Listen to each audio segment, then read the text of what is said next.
Hi there, I'm Gwen Daubenmeyer with the Integrity Team here at RE/MAX Defined, and I want to take just a minute to talk to buyers about how to win in a multiple offer situation, and I'm coming from the point of view of a listing agent. So right now in Oakland and Macomb County, we have a pretty hot market. It's low inventory like it is in much of the country, and we have a lot of frustrated buyers who are seeing piles of houses and writing piles of offers, and they can't get their offer accepted. And listing agents are frustrated too because I can only sell it one time. And how do you go through all of these offers and choose one? So we're going to talk about that. So I have a really great house right now. Hit the market, and within 48 hours, I had 8 offers. Okay. So when you have 8 offers in 48 hours, how do you choose who gets the house? And believe me, it isn't those hokey letters. So who gets the house is how the offer is written. So number one, I had 8 offers. 2 out of the 8 were below asking. So they were rejected and put set aside immediately. Of the 8, 6 were left. Of the 6, we had at asking, all of them were at least asking, and then we had over asking. So then we start to look at every blank in the purchase agreement. Every detail matters. One offer, which was, the offer amount was fine, but the earnest money deposit was $1,000. That was like super weak compared to the deposit everybody else was willing to put up. So that was a reason to reject them. So that got set aside. We have a saying in the industry, weak deposit, weak deal. Make your earnest money deposit healthy, right? Ask your agent for advice on that.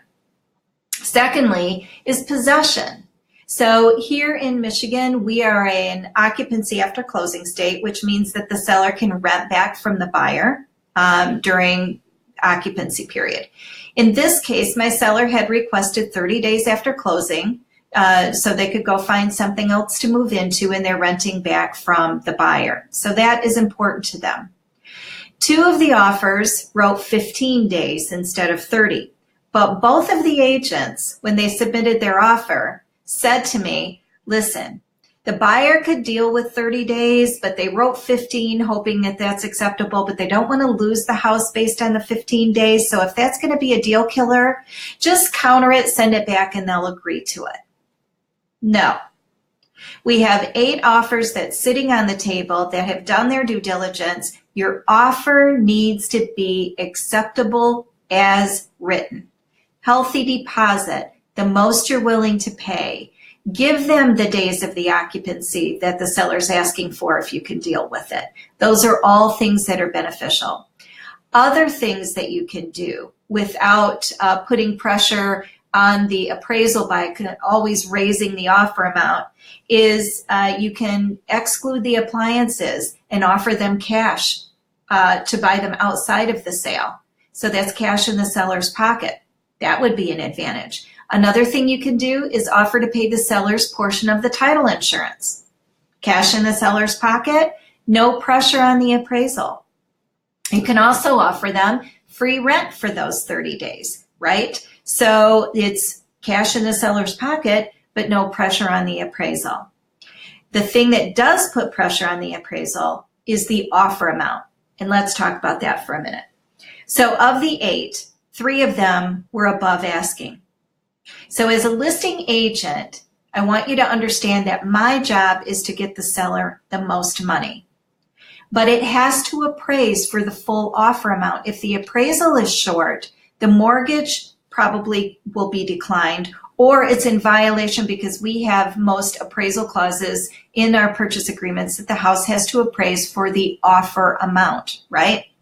So if your offer amount is, let's say, $10,000 over asking, I'm going to be looking as a listing agent for a $10,000 cash gap clause in your purchase agreement. Meaning, let's say this is a $350,000 house and a buyer bids $360,000. If that appraisal comes in at $352,000, then I want $8,000 of that buyer's money contributed in cash so that the true offer to my seller is in fact $360,000. That's a gap clause. So the buyer contributes cash to a certain amount between his offer amount and the amount of the appraisal or the asking amount. So using that example, it would be if I listed at 350 and the appraisal came in at 355 and they had bid 360, it'd be $5,000 that they would contribute out of their $10,000 gap clause. So get that? So that gap clause then is super important, because then that validates your over asking offer. And now I know you're a serious buyer. If you want to bid $10,000 over on one of my listings, but you're not willing to contribute to any gap, then I'm going to assume that you are flat asking price, because I know I'm going to get the appraisal through for that amount.